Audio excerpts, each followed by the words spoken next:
So if you're a minority and you're in any type of sales, and you look at the top winners in any area, and none of them look like you, you're an anomaly if you are successful.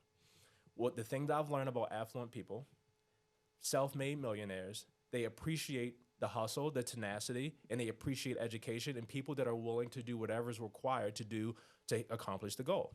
So now I have an advantage being a retired athlete. I did everything that an athlete did. I am Josh Galindo. I've built several successful businesses utilizing the one tool everybody has, the mind. I am here to guide, coach, and prepare you. We will debate, discuss, and grow our minds together so you can obtain your own success. Fuck average, be legendary. This is my podcast. What's up, guys? Here with Sam Coleman with Is Luxury, a high-end residential real estate professional. I'm so excited to dive into who he is as a person, what makes him tick, his family, his mindset, because to me, the mindset is everything. We're going to have a ton of fun, so please buckle up and stay tuned. Sam Coleman. Josh Galindo. How are you? I'm doing sensational. Never had a bad day. Oh, How you doing? what a great statement. I'm excellent. Today I'm feeling really excellent. I'm feeling vibrant and alive and excited and energized. Same. And sometimes I don't feel that way. I agree. But I like to give an honest answer when people ask how you doing. Yeah. You know? Yeah. So what is that a line that I hate to say line, is that one? I think it's a beautiful affirmation you probably repeat to yourself often, but is that something you go to a lot?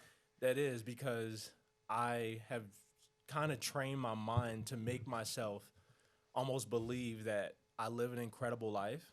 And even in my worst day, I've survived my worst days that I've experienced where I said, like, man, this sucks, whatever the case may be, and I'm still okay. Yeah. And I still live an incredible life. So much better than my parents, people that have come before me. Sure. And there are people doing worse. Sure. So, like, I'm pretty sure people would take my bad days. So, yeah. If I was Bradley and I had the bomb drop button, I'd have hit it right there. No, that was good. No. That was beautiful. No. Who are you, Sam? I am, if I had to sum it up. Who are you in Vegas? Who am I in Vegas? You know, you answer it however you want. I'm sorry. No, you're good. You're good. So I'll get the freaking box check thing done first. So Sam Coleman, husband, father, Christian believer. I am a premier luxury real estate advisor here in Las Vegas at the #1 luxury brokerage. I am the #1 luxury African-American real estate agent to ever walk this planet. Fuck yeah. And retired professional basketball player. And I just, I'm just extremely blessed. Like, not in a cliche way. I'm so blessed and lucky and just hard work and dumb luck for me to be even sitting here the way that I am now. It's just like that's just who I am.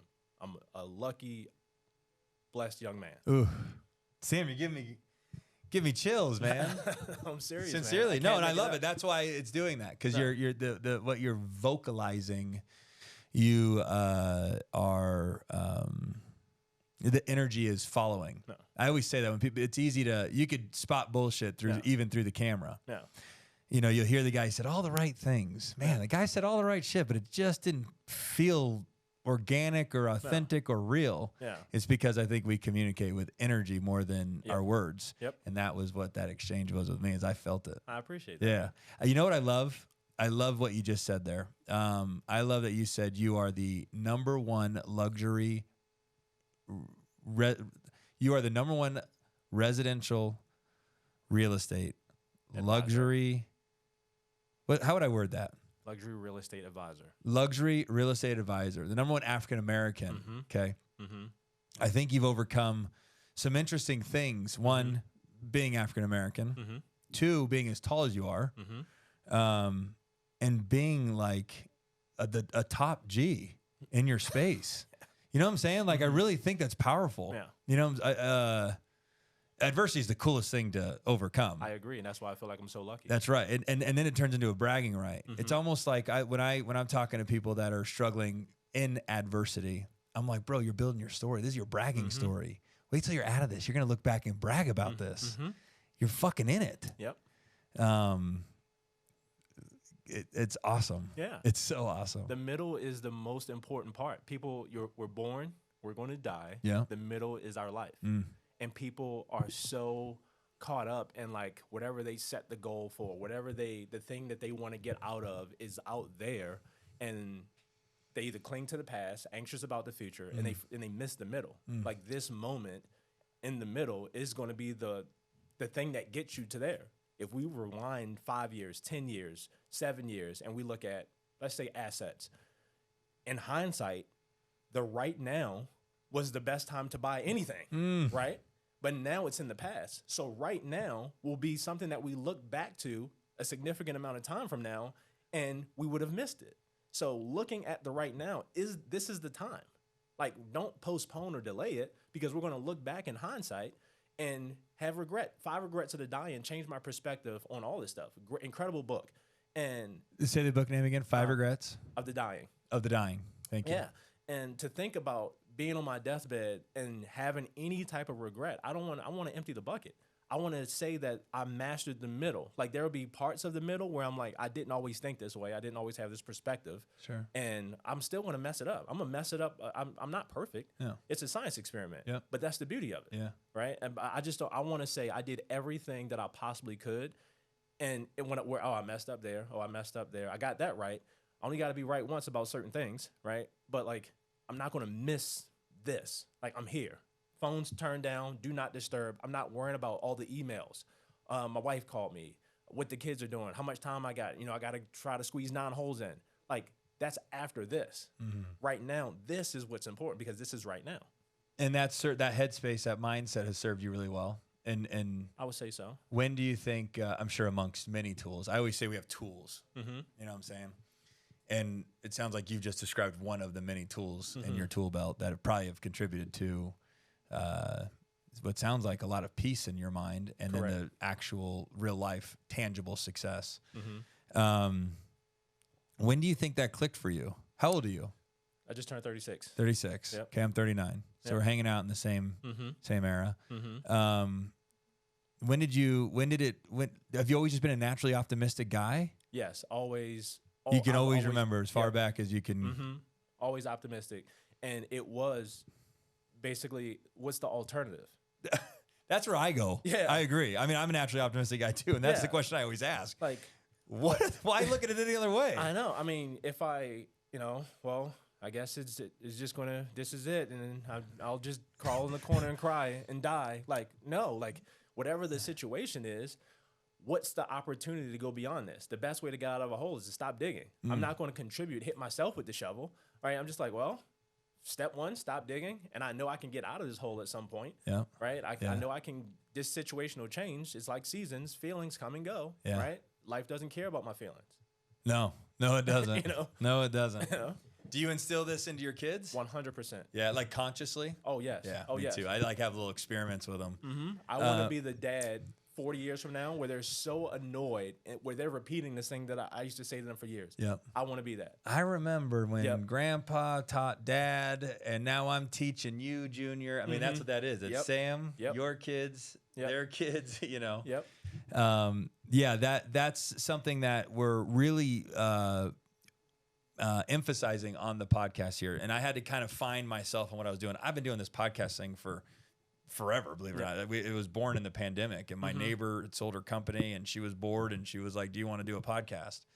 And Crystal and I started out in her dining room table, and then went to our conference room, and then went to, we've had like 10 sets. Yep. Anyway, so this round of it was called Fuck Average, Be Legendary. While I still wholeheartedly want to live my life that way, the fuck average is a little strong. So we dropped that and just called it the Be Legendary podcast. And what we're doing is now I'm finding my way. I'm finding my intention with the podcast. We're sitting down with people that are living a legendary life. And it doesn't have to be that you're Elon Musk or you're Jeff Bezos or you're worth $100 million. But you're overweight, or that you're shredded but you're broke, or that it could be any walk of life that represents being legendary. And I would I would bet everything on worth that you're living a legendary life. Man, that's incredible. I appreciate 100% that. though. I appreciate that. I don't think it's. Thank you, or my pleasure. The thank you is it's fact, man. It's fact. You know what I'm saying? Like, I would say the same for you. I believe it. I'll own it. I know I'm living a legendary Yeah. life, and to me, legendary is a little step further. I like to define it a little bit. There's obviously legendary, which it sounds. I think that goes without saying, legendary. But then there's legacy. Mm-hmm.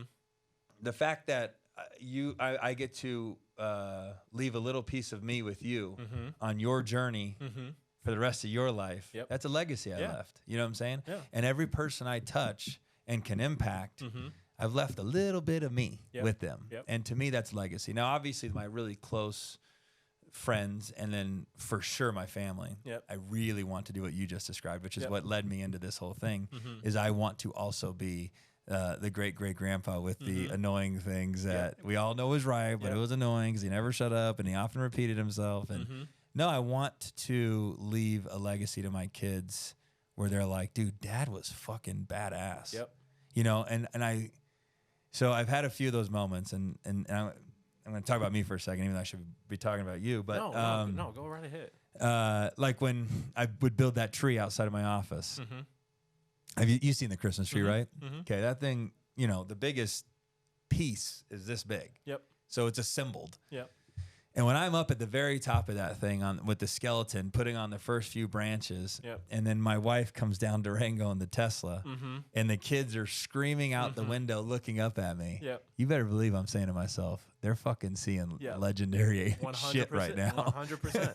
You know, and it's such a great That's so feeling. dope. Yeah. It's a dad moment where I'm like, my kids are going to say, dude, my dad would build this freaking tree every year out front of his building. Yeah. Because those moments when they have kids, it will be passed down, and those memories, and it's like literally me and my wife, we go through this now where we grew up in similar situations, single parent homes, and we've both committed to creating an atmosphere where, like, when you walk into the Coleman house, you feel the love, because we're intentionally putting these segments of memories in place when we do not feel like it. Like, there are times where we're like, we have to do the thing that creates the memory that's in thumbprint on this time in their life that will translate 20, 30, whatever years from now when they have their own family. Even when you don't want to do Exactly. Yeah. 100%. It's the hard shit. Yeah. I've been saying this saying a lot. The boring, I would say bored. The boring shit is the shit that makes you money, is the shit that's the differentiator. It's all the boring shit.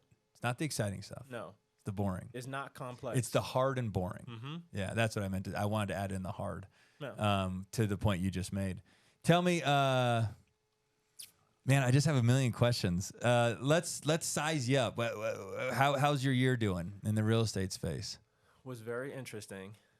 I've been reluctant to say this a lot, but I'm having the best year that I've had since I've been in the business. I have not had a Q1 and Q2 like this before. Really? No. That's fucking amazing. Yeah. I am on track to hit my goal, and it is. I'm actually happier. I'm actually happier than I've been since I've been in the business. Yeah. Yeah.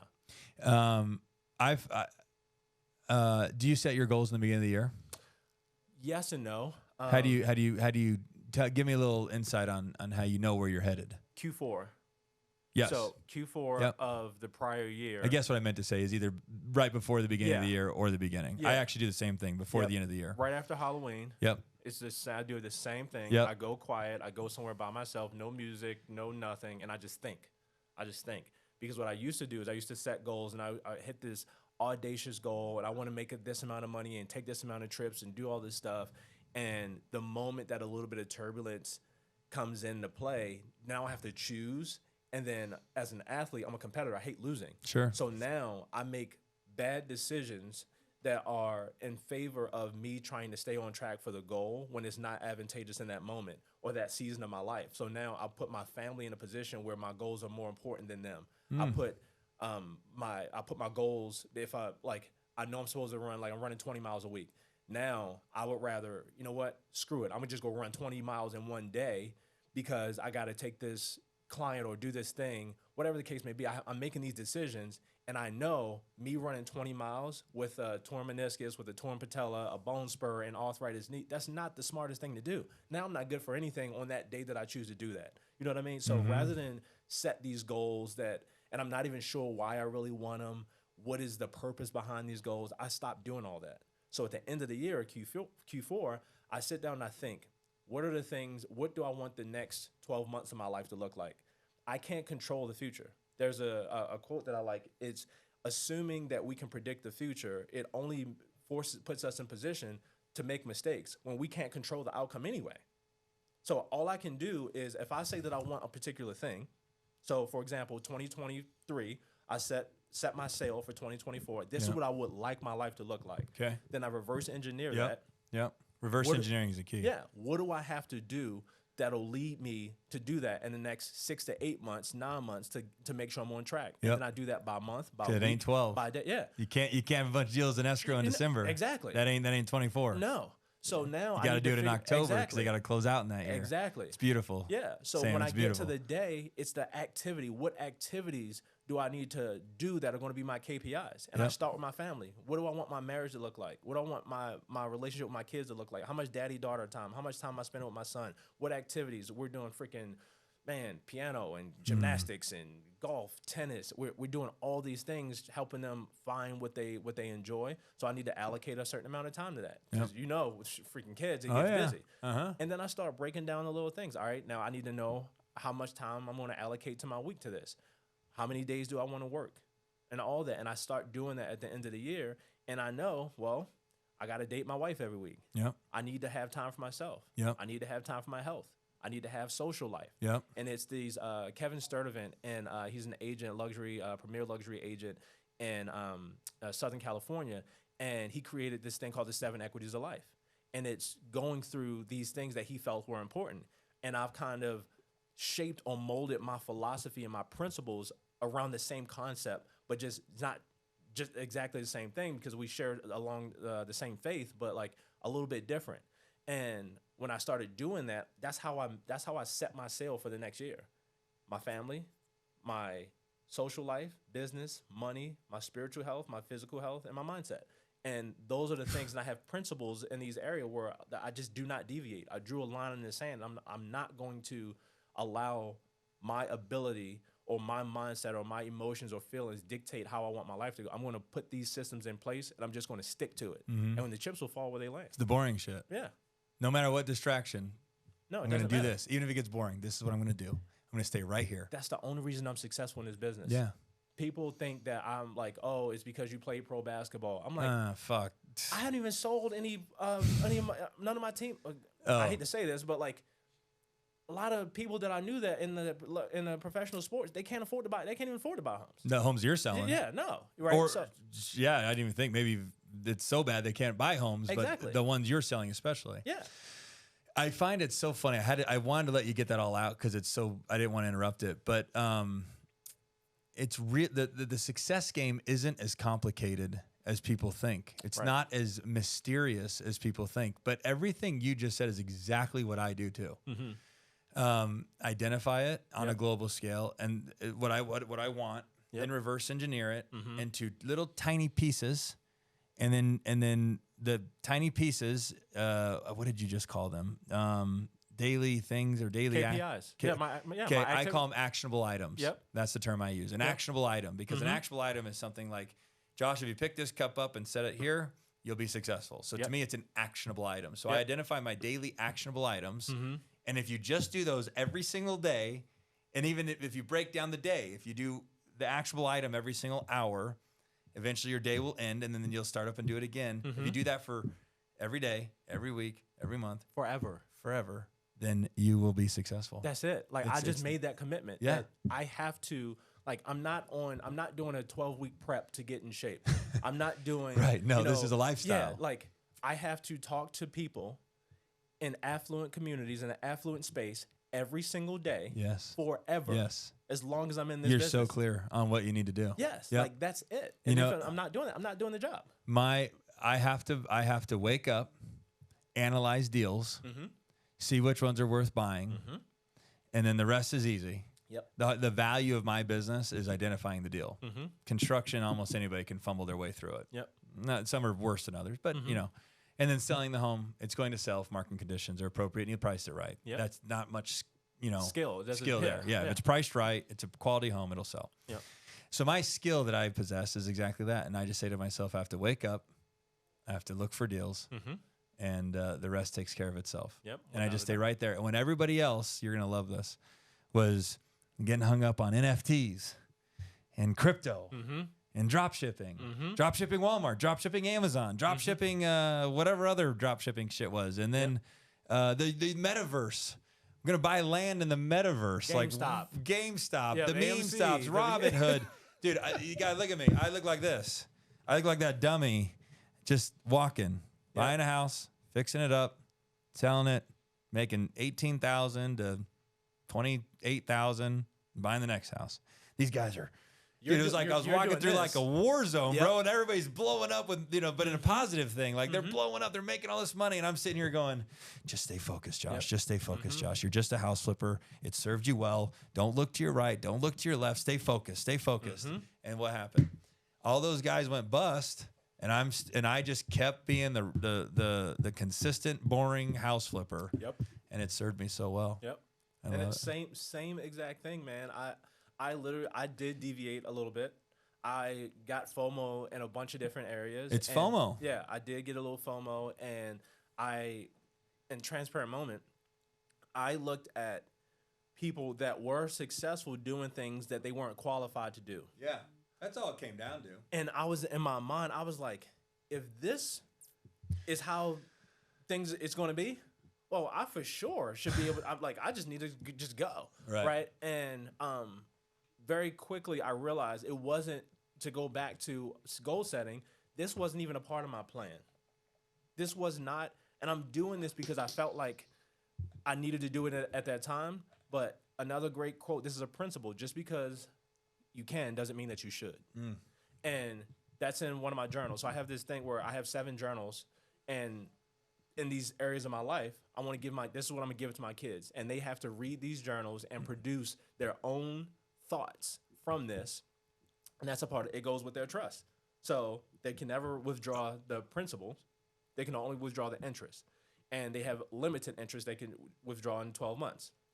So I believe my compounded interest over time will be significantly beneficial to them monetarily, and they're not touching that interest until they learn these life lessons. Like, it's no different than reading a book. The book won't really help them.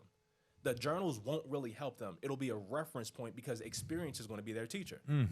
So now, in hindsight, when I'm looking at this, I'm like, just because I can coach, just because I can have a podcast, just because I can invest in crypto, just because I can do these things, it doesn't mean that that's the thing for me right in this season. That right now, me and my mentor, we've had this conversation. Sam, you have an incredible opportunity with what you've accomplished and your experiences, your life, and your brain, and how you've been able to accomplish what you've accomplished. Yep. You can do what I've done in 28 years in 10. Yep. If you just stay just straight. Stay building on it. Just keep going. Building on keep it. building. Yeah. Brick by brick. Yep. Like, just sit this one brick today as perfectly as possible. Yep. Don't and worry then about wake up tomorrow and put another one. And set that one as that's what I say. You own I don't something that I think is a fascinating headspace. I actually kind of had a real clear understanding of this tool in my tool belt this year. I've been doing it for a long time, but no one ever challenged me on it, so I never had to articulate it out loud, so I didn't have to actually form a thought around it. But I did this year. I don't compete with other people. I never have. If you're on my social and you don't bring joy to me, I mute you. Yep. My mute and block list, bro, is fucking gigantic. You'd be shocked. Awesome. Yeah, that is awesome. And well, what happened was a buddy of mine got muted, and he asked if I'd seen something on his social, and I'm like, no, but I forgot I muted him forever ago, so I went and looked. And anyway, it doesn't matter. But so that was where I had that moment, and to me, because if you think about it. In my industry, the house flipping space, the maybe regular real estate sales price points, Define a regular real estate price You know, point. I would probably say anywhere between like 3 and 800,000. Okay. 300,000 to 900,000. Okay. And then I think after that, I think it takes you know, and as prices go up, that this will be skewed. But I think anything over $1.2 million, you need to be educated on the product you're selling a little more than, you know, there's so many facets to real estate. You know, I don't want to derail you. I just wanted to. no, that's my, yeah, that's where it's at. So I think, you know, anywhere between 0 and 900,000. Okay. And then anything after that, I think you got to obtain and educate yourself on an additional set of skills to sell real estate beyond that price point. But in my realm, I've crushed it. I've annihilated the competition. Genuinely, I believe that about myself. But I was never competing with them. Right. I was only competing with me. Right. And that's why I didn't at 80,000 a year. I didn't go. I've made it. Yeah. At 250,000 a year, I didn't go. I've made it. Yeah. You know. And the list goes on. At 10 rentals, I didn't go. I've made it. I beat everybody around me. Yep. Because it wasn't about beating anybody around me. It's about just being better than who I was yesterday. Yep. And that's my same vision. Yeah. Same, man. I've learned, like, I am a competitor. I love a scoreboard, but I've learned the difference between this principle from Warren Buffett, having an internal scorecard and an external scorecard. Like Warren Buffett's parents. So his dad had an internal scorecard. His wife, his mom had an external scorecard. People that care more about, give more of a value to things on the outside than they do on the inside. And to me, what you just explained is you have an internal scorecard and you're not concerned with the external. The external will take care of itself. It does by default. Yeah. It just comes with it. Yeah, it literally. I've been keeping score with myself, and then it's put me in a position to have all these fun things, and by default, then I'm like, oh shit, yeah, I have all this stuff. But for me, it was like I just wanted to see if I could own a Lambo. That was why I bought the Lambo. That was the only reason. I just wanted to see if I could ever afford a Lambo. Yeah. There's even times now where I'm like, I wish if I could snap my fingers, I'd probably sell everything and drive a Range Rover. Honestly, because there's so many there's so many moving parts to having multiple cars. But trust me, it was more about. Okay, see, there's registration, there's oil, there's the tires, and when the weather changes, they got to go get them all. Well, anyway, what was I going to say on that one? You said scorecard. Internal scorecard. Yeah. And things take care of themselves. You get it by default. Yeah. I don't remember. If it comes back to me, I'll just revert back to it. That's kind of, I like to just keep it raw. Yeah. Talk about kids in sports. So how old are the little ones? So we have a 3-year-old soon to turn 4, a 6-year-old, just our middle child, she just turned 6, and I have a 13-year-old. 13-year-old. Yeah. So 3, 6, and 13. Better is 4, 6, and 13? Yep, 4, 6, and 13. Okay. Yep. And sports? Yeah, so obviously I played professional basketball. Yeah. That was basically my sport. I ran track in high school, and Were you good in track? Because you got no, length. No. Really? No. So the reason that I ran cross country, I ran track, was because it was long distance. Got because it. I had really bad asthma, and all through my childhood, I could never be good at any sport, and it's hilarious because I used to wear glasses and I had bad asthma, and I was this tall, skinny kid, always the tallest, and I used to be in a band. Were you nerdy growing up? No, I was actually cool. Okay. But Well, you just described there. That's why I was curious. I okay. know. It was not a combination to be a popular kid in school, but I was always the tallest. I always had money, and I always had a car. So I was like, in high school, it was weird because like I used to throw my glasses away because I knew my mom's insurance. We only got 2 pair of replacements in 12 months. So I would break them and strategy. And I knew Mom, I broke them. I lost them. And the same thing with my asthma pump. When I would walk home from school, I would get off the bus, chuck it into the woods. And one day, I'll never forget this. My coach, Coach D. Wade, I remember in practice, he comes to me, he goes, Sam, if this wasn't an embarrassment to this program, I would make you play junior varsity your senior year in high school. I was that bad. Wow. And one day in practice, we had to shoot free throws. And if you miss a free throw, you do sprints. Okay. So at this point, we've been missing free throws, been doing a lot of sprints. So now they get me on the line. And now I'm the worst guy on the team. And I got to hit the free throw. And I could barely run because I got asthma. Whole team has to? Yes. Oh, no. Exactly, okay. at the end of practice. Not just you. Exactly. Okay. So I missed a free throw. And if we don't make the time of the sprint, we have to run it again. So I missed a free throw. And I start having an asthma attack mid-sprint. My God rest his soul, our point guard, Spencer pushes me across the line so I can make the time. Still didn't make the time. Now I'm on the floor having an asthma attack, and everybody's pissed. because we got to run this sprint Oh, again. no. And they're like, everybody's yelling at me. They're like, what is wrong with him? And he's like, Coach, I think he's having an asthma attack. Like, no, I think And he's there's something really Where's his wrong pump? here." Where's his pump? Where's his pump? And I'm like, I threw it. Ain't no away. woods. So they rushed me to the nurse's office, called my mom. Now they got me on the nebulizer. I got the mask on. And they're like, Sam, this kid is freaking nuts. And from that point, I had an internal victory. And I said, I'm never going to need an asthma pump again. You And got to prove to yourself you could Yes. survive through it. Correct. And then I started running cross country, Okay. and I was terrible at it. But that was my weapon to get to the league. My first NBA workout, it was because I got that shot because I never put my hands on my knees. I never showed I was tired. Every time the whistle blow, I was running to the freaking line. I was the first in line to do everything, and I just never got tired. Like I just would outwork everybody else, and that became my superpower. You're a winner. Exactly. Dude, you're a winner. So now to translate to my kids, that's my mindset. That's me as a sports dad. Yeah. My son, oh brother Jay, we How old is he? Is he the He's oldest? 13, yeah. Okay. Yeah, I figured. I can't It wait. just scares me because I have a 10-year-old. I'm scared to see what he's like at 13. At 13, we have our, I am a little bit aggressive. I am. Dude, you're talking to I have at it. I no judgment here, bro. Yeah. I can't raise my voice at him. Okay. Can't push him above his limit. What's that about? He'll break? Oh yeah, he just shuts down. He shuts down. Just shuts down. Yeah. And it's not a response. So now It's not effective. It's not effective. So how do I, as a freaking whatever is required, you do it.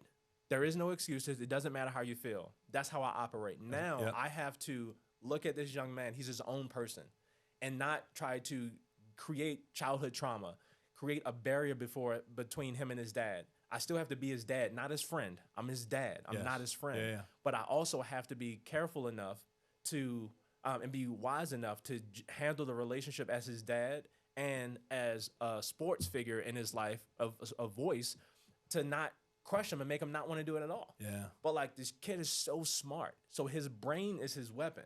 So how do I communicate with him that gets him to utilize his brain in a way that maybe he's looking at, hey, I don't want to run the stairs with my dad. I'm doing 25 to 30 stairs and it's a 110 outside. And I'm like, I'm 30. I'm not going anywhere. I'm not training for anything. Right. Like, Right. But I'm like, I love this. I Yeah. love Yeah. that it's painful. Yeah. And I'm looking at him like 13, you got both your ACLs, your Right, hips are flexible. right. Boy, you better Yeah. get up these steps. Yeah, right? let's go. Yeah. But that's just not how he communicates. Let me just ask. You said raised single household. You.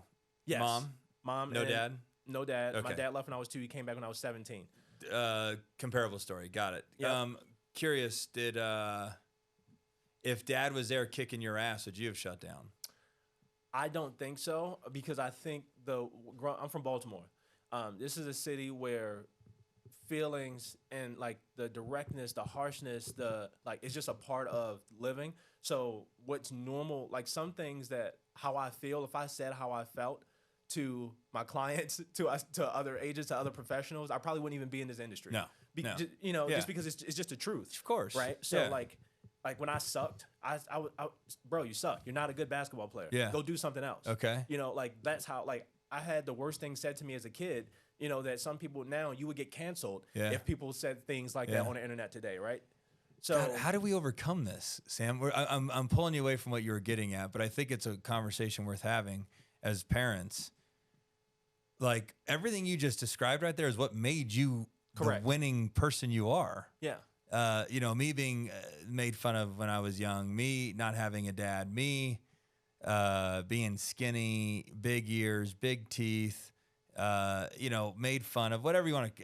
Yeah. All that made me who you are today. say, fuck all these people. Yep.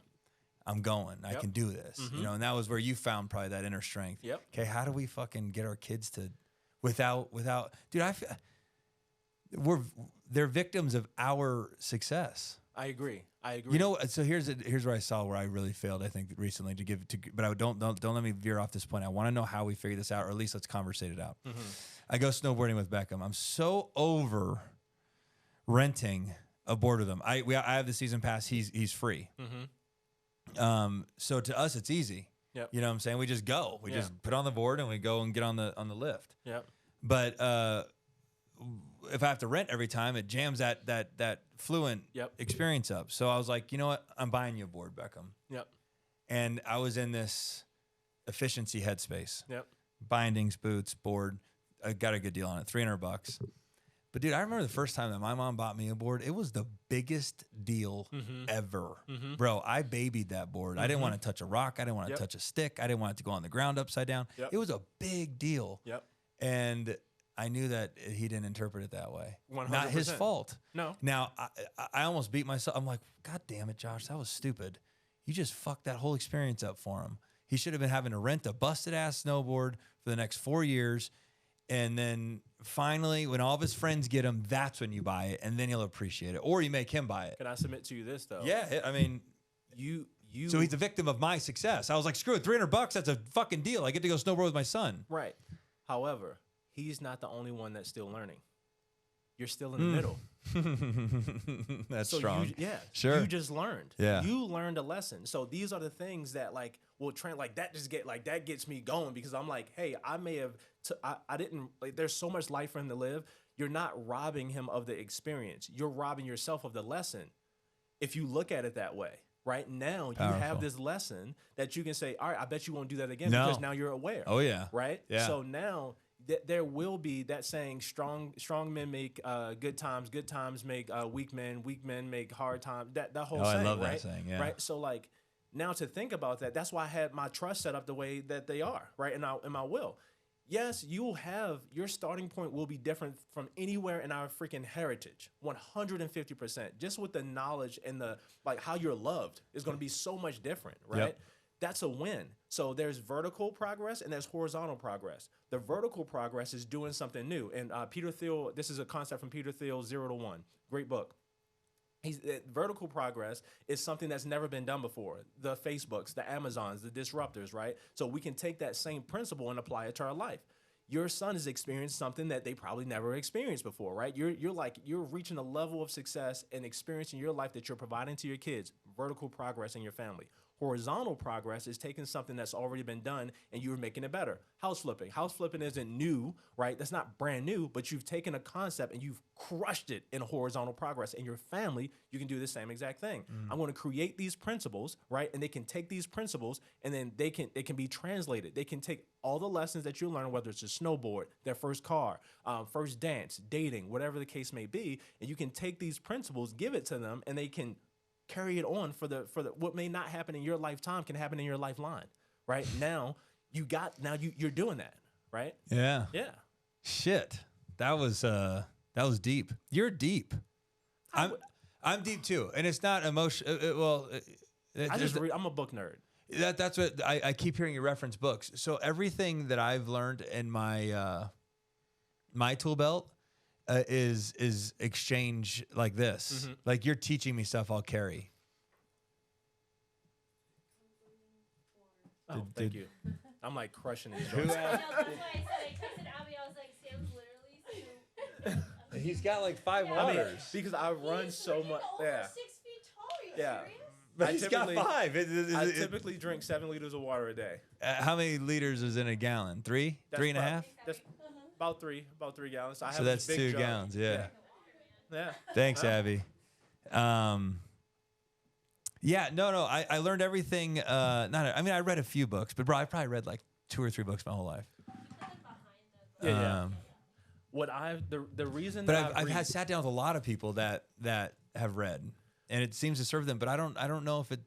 Maybe I just haven't put the effort into it. But you know what? I haven't been neglected because I haven't done it. If my life was not being served well, I think I'd have said, okay, what resource can I tap into? I don't know if it's that I just have this. The way that my brain learns, like I will absorb this whole, bro. I will remember this conversation. I will never. Same. I probably won't listen to this. I'll probably listen to this podcast, but I don't intentionally listen to every single one of them. But let's say that I do listen to this. That's irrelevant. I will remember this conversation forever. Same. And any nugget you give me, bro, like I'll apply It's it. stored. Yep. Yeah. And so that's how I've found ways to put the brick on top of the next brick on top of the next brick. Here's my secret. I listen to an audiobook with every book that I read. So you read it naturally first, and then No, I listen to it while I read it. So I listen. shit. Yeah. So I speed read. Yeah. So I listen to the audiobook. and you're following it with your eyes. Yep. I'll do this for like this is how my audiobook sound. So I'll go straight to it. Or I'll go to a podcast, right? two Stanford MBA students, if I remember correctly, and they're interviewing a bunch of technology company founders. And in there, Steve Jobs was one of them. This is, right, I think, even before he came back to Apple. And they were talking about, well, yeah, we know it's important to hire, but You to can- start up a manager or a founder. I you get know, your point. sometimes- Wow. And then so you could And speed I listen to. Yeah, to everything, right? And then I take notes. So just the fact driving, that you can interpret that as quickly as it was interesting. Yeah. So then, and I'll show you this. This is a note. You ain't fucking around. You're being efficient. Yeah, exactly. Exactly. This is a note. I was driving yesterday, and every time I stop at a light, I take notes. These are notes from listening to the audiobook. And then I go journal, I translate them into the journal. And then once I get to the journal, then I basically interpret how I interpret what it means to me. Anything that I can apply, I apply. Discard was not important, right? But yeah, this is, yeah. Crazy. And now it's a habit. I've been doing it so long. It gives my wife anxiety. She hops in a car. She's like, it's too fast. Like, I'm getting anxious just listening to how do you understand this? But it's been years that I've been operating this way, and I take notes, I journal, I write. It allows you to listen to a lot of books and then retain it by doing your notes. Yep. And at night, I'm the 70-year-old man with a reading light. She goes to bed. I turn that bed. I put my AirPods in. I got my highlighter, my notepad, and I'm sitting there. And I'm going through the book. I speed read. Jim Quick. I learned it from Jim Quick. That's an author. Guy. Yeah. So the what an guy? Author. Okay. Yeah. So what's his theme? So he had I want to say, I'm gonna call it a limitation because I don't want to ruin it, but either a learning disability or a brain disability. Okay. And he was taught or told that he would not basically amount to anything. He would never be basically intelligent. Yeah. However, fast forward to now, he's worked with some of the most freaking profound people on the planet and help them speed read. And people say that, I'm bad with names. Well, his philosophy is that that's a mental barrier limitation that you created for yourself. You just told yourself that enough times to believe it. So he said, action and step. When you meet somebody, repeat their name back to them and use it in a sentence. You don't have to be overly obnoxious, but like, hey, I'm Sam. You're Josh. Josh, so nice to meet you. Where you from, Josh? So now I've used your name back to you, so it helps me. That's a tool that I use in my business still to this day to help me remember so many people's names, gate codes, street names, all that stuff, right? And that philosophy that he taught led me down the rabbit hole of learning more about Jim Quick, and he teaches speed reading. And listening to the audiobook and then taking my highlighter closed, and then I just read it just like this, line for line, word for word. And then I'll stop the podcast or I'll stop the book, and then I'll go highlight, make a note, then I'll keep going. So that's how I read a book a week. And that's what you do? Yeah. Oh, man. Yeah. Yeah. The hardest books to read, though, I would say was Snowball by Warren Buffett and then Principles by Ray Dalio. Those were probably the hardest books that I've ever read. Do these books help you become a better at your profession or better mindset, and then you apply the mindset to being better at your profession? I don't know if that's. I'm curious. Both. Where do they show up in your life as a value? So you might actually get me to start reading some books. I'm just curious. So here's a hack. Here's a hack that I've learned in my business. So for anybody, I don't want y'all to miss this. So if you're a minority and you're in any type of sales, and you look at the top winners in any area, and none of them look like you, you're an anomaly if you are successful. The thing that I've learned about affluent people, self-made millionaires, they appreciate the hustle, the tenacity, and they appreciate education and people that are willing to do whatever is required to do to accomplish the goal. So now I have an advantage being a retired athlete. I did everything that an athlete did. I got hurt. I made money. I spent all my money. I was terrible. I was just a bad human being as an athlete. The stereotype. Okay. But I overcame that situation. I used to be an alcoholic, degenerate gambler, and I didn't know that. Yeah. So now, fast forward, respect. So that's exactly. the point. So now when I get to have a conversation with someone, when they ask me, I'm more interested in them than I am in myself. So if I'm meeting somebody, I don't just blurt out, "Yeah, I'm the #1 luxury real estate agent." No. I don't even want to tell people that I sell real estate. Like, no. I don't even want to. No, it doesn't even come up. Yeah, exactly. I know where you're going, but keep going. Exactly. So now, whenever I meet somebody new at my club, at the country club, we're talking sports. I'm a big dude. We're going through this, and I always have my iPad and a book with me. So I never know. I may not have time to read, or if I may have time to read. So people literally stop me, like a nice car, a nice watch. What are you reading? Conversation. Yeah. So now the conversation start, and I said, you know what? This book. It's a good interesting, trick. yeah. What's interesting about this book that I'm reading is that it's about business, but it really applies to life. And if I said that to you, We'd And be what- in an hour-long conversation. exactly, in what Easy. way? Right? So Oh. now it starts. So Yeah. the education aspect allows me to become a more interesting person when I'm interested in other people. I don't have to my ability to hold a conversation about someone else and have a dialogue that is so unassuming from a person of my stature. Yep. Right? So know. that I've weaponized it. Yeah. You become very conscious of it. Correct. I think it's a beautiful thing. I'm going to say, if you're a minority out there, pause and rewind that and listen to that statement again and again and again until you get it. My takeaway from what I think I just heard you say there is the way God made you is the way God made you. Yep. You're Can't change conscious of it. Yep. I'm aware of it. Now, how do I use it to the best of my ability? 100%. And you're like, okay, yeah, I'm the African-American tall guy. Yep. Holding a book and an iPad. Yep. I know what the fuck I'm doing. Yep. I'm making sure that I'm going to start conversations. Mm-hmm. You know what I'm saying? And then, because someone's going to ask me, they're going to Yep. go, what the heck? This guy, he doesn't look like he'd read books. Right. Well, And I don't even wear fancy suits and stuff anymore. I Yeah. dress in golf gear almost every day now. Yeah. And I golf. I go play 9 holes. Sometimes it's- I'll play 4 holes. And I'm communicating with the most affluent people in Summerlin. yep. Yep. No, you're well, no accidents. Danny Reeves, who I just met today, director of Deluxe.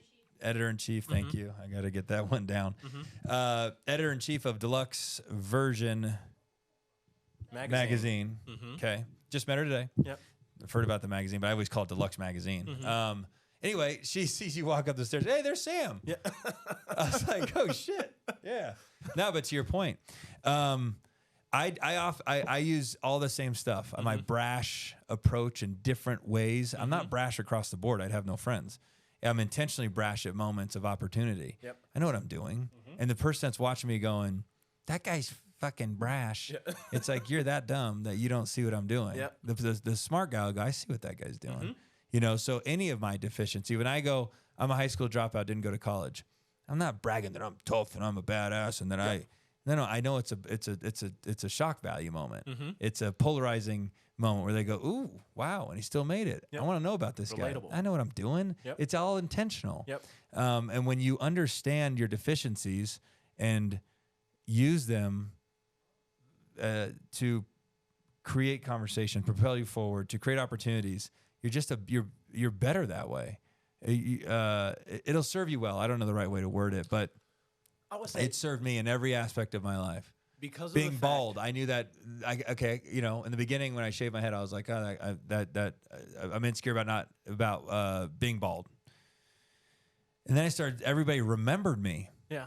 I was like, shit. So now when I call people, I can't be like the white guy and be like, okay, I'm the bald white guy that walked in earlier. Oh yeah. Yeah. I use it to my advantage.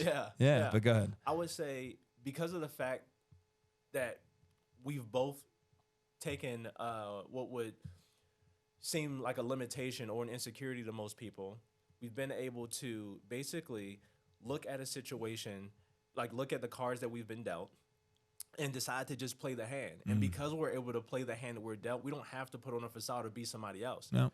You're able to, I'm okay with knowing that 50% of people may not like me. That's why we have Republicans and Democrats.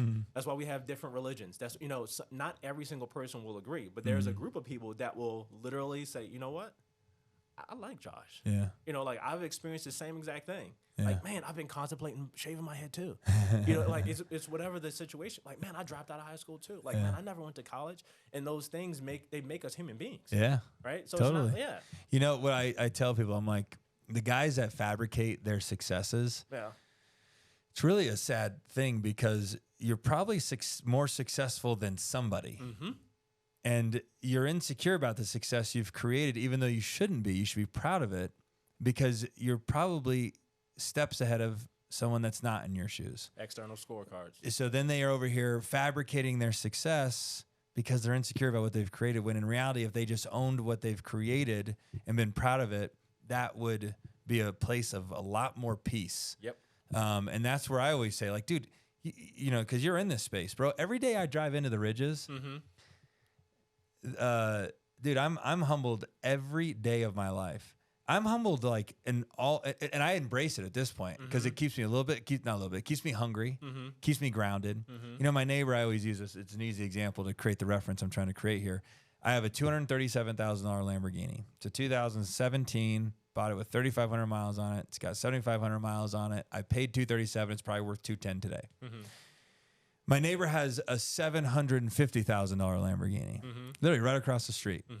Humility. Yeah. Like there's always There's somebody. a level. There's always There's levels to yeah. everything, bro. And then there's who's the guy? The Bugatti guy in the ridges.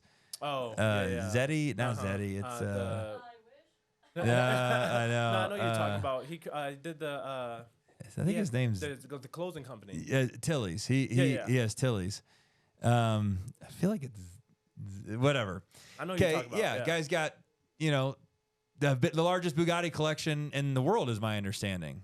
So he's making my neighbor look small. Exactly. But so if you just stay in this space but I could compare myself to my neighbor and discourage myself. That's why I like keeping score with myself. Correct. Not other people, because then there's that was what I forgot. That's where that was one of the things I wanted to bring up.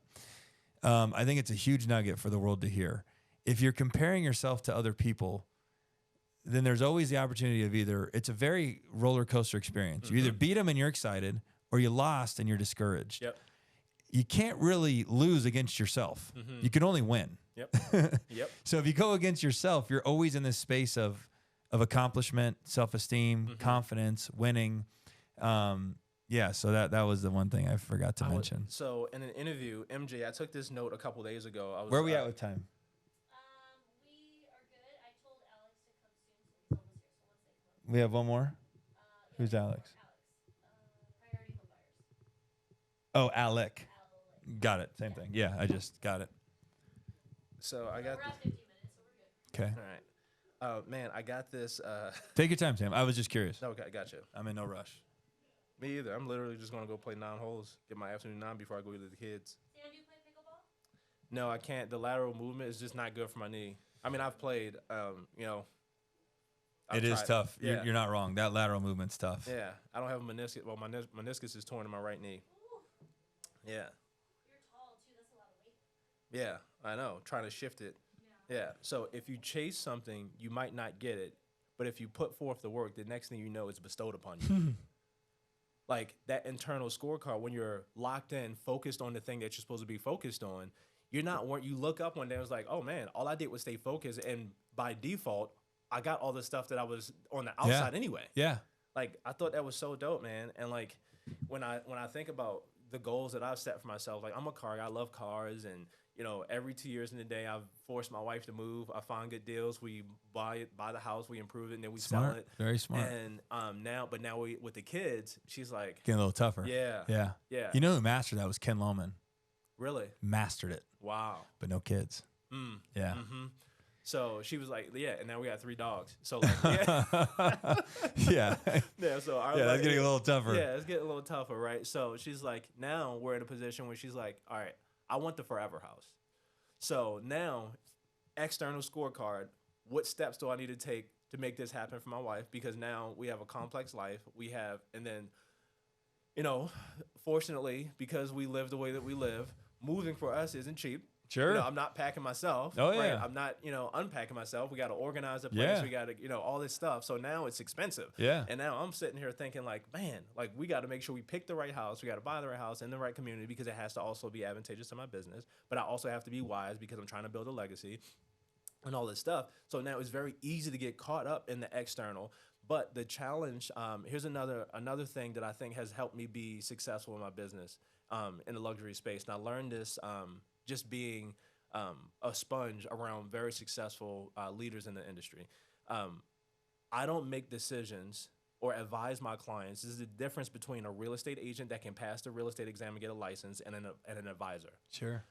I'm not helping my clients making a decision to buy or sell a home that's going to get me closer to my outcome, my desired outcome, which is the commission. Yeah. to I hit don't my believe in that goals. ever. Yeah. Exactly. So now I am trying to make this thing happen for my family. I am trying to create a legacy. I'm doing all these things because I have an external scorecard. I'm trying to check these boxes. So now the home that someone is looking at, the advice that I give them, is that the advice that I genuinely feel in my heart? is the best form of advice, or is this like, hey, I'm going to hit my goal this month if I sell this person a house, even though if I just work a little bit harder, I can find them a better deal. Like that nuance is the difference maker in my business. Like I could be. It's going to serve you for years. For sure. Each customer. Right? Yeah. To walk inside of a home, let them explain them, give them the stats, and then literally look them in the face and say, I would not buy this home. Yeah. And they asked me why, and because of the fact that this is what you guys are trying to accomplish, because we have notes, I have checklists, and I have notes. Yeah. These are the things that you said that you wanted. Yeah, right? I don't think this is in alignment with and that. this is not in alignment with that. Yeah. I'm okay if you Yeah. change and you Sure. deviate. Yep. I just want to be on the same page with you to say that, hey, these were your words, and because of the fact that you said this and this is what you're trying to accomplish, I would be inclined to say that this is not a right fit, and I also think this price per square foot is too high based on what you guys are trying to accomplish.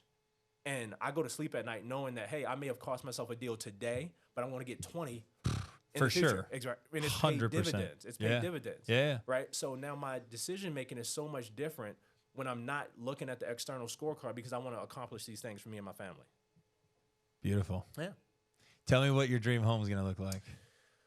I think my dream home, conservatively, I'm Moving really, into the Ridges was the greatest thing I've ever done in my life. and And that doesn't mean the Ridges for you. I'm just saying No. because you made a point about Yeah. going to a neighborhood that will benefit you Correct. in your business. Bro, Yes. the Ridges has been the greatest decision I've ever made in my life. And when I first moved in there, I scratched my way in there.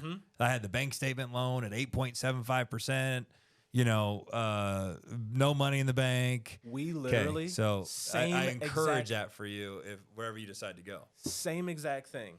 So to rewind, in 2019, we bought a home that we made a significant amount of money when we sold it. I found this deal from a builder, and I was like, oh my gosh, like this is a freaking steal. Like I knew that in 2, 3, 4 years, based on the comps that had just recently sold, like we're buying a home for $900,000, and we have a comp that just sold for 2.2. Oof. Just resold, Oof. right? Same style as us and everything. I'm like, all we got to do, like, is deck this bad boy out. Yeah, we're there. We gutted all the builder options. I'm like, this is great. At that same time, I found another deal. Mesa Ridge was just they were at like 800,000. Yeah. And then there Sterling. So I think you could still get a home in silver for like in 2019 for maybe one Sterling or silver? Silver. Yeah. Probably 1.5. 1.5 to Yeah. 1.6. I think I might have bought the last 1.5er. So into like 2019. Yep, and mine was 18. Yeah, Yeah. and then Sterling, you could have gotten there for like 1.3. Yep. Right, and I'm like, Yeah. in my mind, I'm like, do we pony up and just go? But my wife, we both couldn't wrap our minds around living in $1 million home. Sure. Right, we ended up That's- selling our house for 1.6. We bought it for freaking 900, and we're like, oh my gosh, like we should have just ponied up. But in hindsight, along with other homes that we did that with, but we couldn't wrap our minds around it. And I thought to myself, I'm like, if I would have done the Mesa Ridge deal, we'd have made $1 million on the sale. If we would have done something in the Ridges, we'd have made over $1 million, right? Yeah. If we would have just done that. Yeah. And now I'm thinking about that, like in the long run, if we plan to make this a forever home, do we just go ahead and spend $2.5-3 million on a home and just plan to keep it forever because that's what it's going to take for us to get in silver or sterling, or do we go somewhere and do we buy in Red Rock because we're members at Red Rock? But the Ridges are gone private. Bears Best has gone private. I know. I'm excited And about that's that. going exactly. Yeah. And what better business venue would I have if I was not just at Red Rock, if I lived in the Ridges and then I hop on my golf cart and I go to the club. Yep. And my kids are going to the birthday parties in Yep. that club. And then, so it's an investment into into a future business. Yeah. Right. So that's kind of what I'm thinking about. But at the same time, I'm on this legacy thing. Like I love cars. I'm giving up 3 cars. Well, 2 cars. I'm going to give up 2 cars and go back. We're going to go back to a 2-car household. Okay. Because now everything that I've done, accomplished, trips we've been on, homes we've bought, all the experiences, we've done so much, and we were so blessed and fortunate early on in our marriage that now it's like, all right, what if I sacrifice the next 5 to 7 years in I'm not joking. I mean, everything that we normally do, we're not drinking a $250 bottle of wine on a Tuesday. Sure. Like every cent should be going to turn into little money babies. So if I go and buy that home now in the next 12 months with interest rates at 7.5 on a $2.5 million home, is a home I love in Sterling right now that I can probably get for maybe 2.4. That's an $18,000 a month mortgage. Yeah. is that the best thing for me and my family in this point? Just because we can afford it doesn't mean that we should do it. If I took that same amount of money and invested it in 5 to 7 years, would I be happier with the house or would I be happier with the return? So like but then also my family, would my wife be happier with the return or would my wife be happier with the home? Can she wait 5 to 7 years to move into the dream home? Is this a fallacy of like, hey, we have to buy the dream home now, but in 5 to 7 years, what do we do? Like, what's the game plan? So I'm kind of in the in between right there, to be honest. If I'm just being keeping it 100, No, I like it. I just want to be wise, man. I think the data can answer the question for you. Yeah. I think if you take the cost of the mortgage, times it by 12, times that by 5, see where you land as far as that.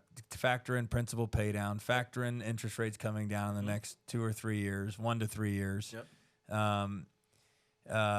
Seeing where you land there, seeing if you're comfortable. The other thing that I'm going to throw some nuggets at you to see if it helps you.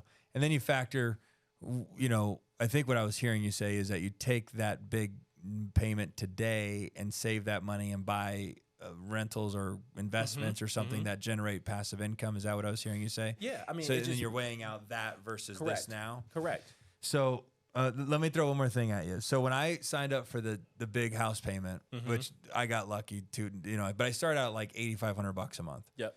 Now it's $6,000. Yep. Because I got the 2% interest rate thing. But I said, okay, how much of that is principal? Mm-hmm. And I was like, on a big payment like that, it was quite a bit. It was like $2,500. I'm guessing here. Okay, just follow me with the guessing. So I was like, okay, $2,500 of that is principal. Okay, and then how much is interest? So that means that $5,500 of that would be principal, or it would be interest. Yep. Okay, so $5,000 a month is what I'm actually spending to live here. Okay, now I say to myself, what would it cost to live in the Paseos? Yep. Let's call it $3,000 a month. Okay. So I got to spend $3,000 to live. Yep. Regardless. Yep. Okay. $2,000 of that is, so now the question I'm asking myself is, for $2,000 more dollars, because the principal is forced savings account. Yep. I believe I'm responsible enough to save $2,500 a month. Yep. Okay. That was my headspace.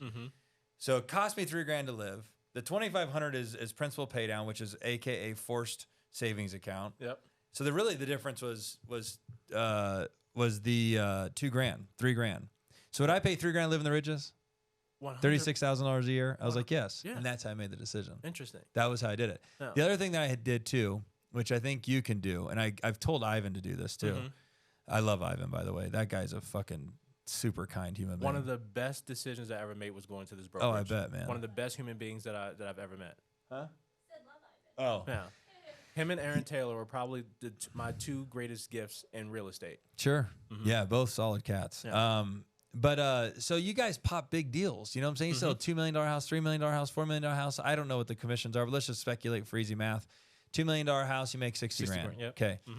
Bro, if you go out to my little town out in St. Joe, Missouri, you could buy a house cash. Yeah. And that house cash flows, I don't know, $850 on 60 grand. You know what I'm saying? You could close 5 deals, 7 deals, and have a little mini rental portfolio overnight. Yeah. You know? Without a doubt. Yeah. Without a doubt. And you guys, it's just a sale. Yep. You know, a lot of folks, they have to work really hard to I know. fucking save I know. 60 grand. That's why I say Not that you're not having to work hard, but you know. That's why I say I'm so blessed and lucky. Yeah. Because because of the fact that I have that ability, and all I have to do is talk to people, treat them with reasonable respect and care, guide them through one of the biggest decisions that they may make or may not make in their life because we're dealing with a more sophisticated client. I'm just like still mind blown. I used to get numb to the consistency of like how you procure the business. I got numb to that. But those deposits, I'm like, this is crazy. And my wife would be like, yeah, you just made in a month what I like. Some folks make a whole year. Yes. Yeah. Yeah. Or 5 years. Sometimes I've had some crazy months. Right. Right. Yeah, we're factoring and I'm like, the lower end of the deal. Oh my gosh, right? But to your point, and we're able to save a little bit more aggressively now because we don't have an $18,000 a month mortgage. We have lived frivolously. We do have 4 cars. All of our kids are in private school. We are freaking loading their 529s up, right? So we're able to do all this stuff But now, does that change now that, like, all right, my perspective is a little bit different, right? Here's what I would tell you to go do. I would tell you, just like you challenged me, and I appreciate that challenge 2 earlier. seconds. We gotta have wrap up. Beckham's dance, so you only have 30 minutes with Alex, and he flew here today. So if Okay. you can finish this, Okay. and then do that. Is I would tell you to go do it all. I would challenge you to go do it all. Go buy the house in the Ridges and start buying rental properties, and figure out how to make the money. Yeah. You know what I'm saying? Yeah. Being overly strategic and analytical about it slows you down. You know, it doesn't have to be the Ridges. I don't care wherever the fuck you want to live. It's only 3 places that literally I would live. It would be Red Rock Country Club, the Ridges, or Belissaire. Sure. So I like the locations of those, and they got the big lots and big houses.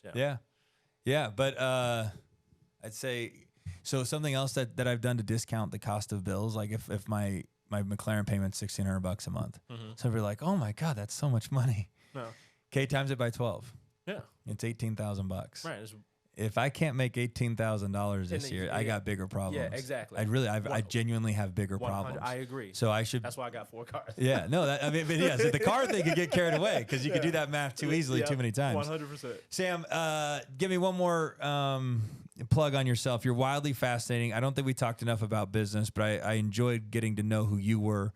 What to me, I think mindset, headspace, your tool belt is really the bigger driver of how a human is successful. And I think success is judged on all facets of life, like you just described: social, physical, mental, family, and then money. And I think you've crushed that task. So lucky, man. You are so lucky, and I'm lucky. And when you acknowledge it, I always say I'd rather be lucky than good. Oh, yeah, for sure. Especially in golf. But Sam, how can everybody find you just to be safe? On social media, it's just the Sam Coleman. On YouTube, Sam Coleman is luxury. But yeah, I spend a lot of time on more time on Instagram than anything else. Like, I'm not a TikToker. I'm not a Twitter person. Tweeter. I'm not a tweeter. Right. So I've stepped back from a lot of social media because I've prioritized other things in my life. But Sure. more likely to be on Instagram as just the Sam Coleman. Cool. Yep. I love it, brother. I appreciate you. Thank man. you, sir. Absolutely. Appreciate you. Absolutely, man. Hey guys, that's going to do it for today's episode. If you guys want to learn more about the tools, tips, and tricks that I use on a daily basis to maintain my success, stay connected with me through all of my socials at I am Josh Galindo.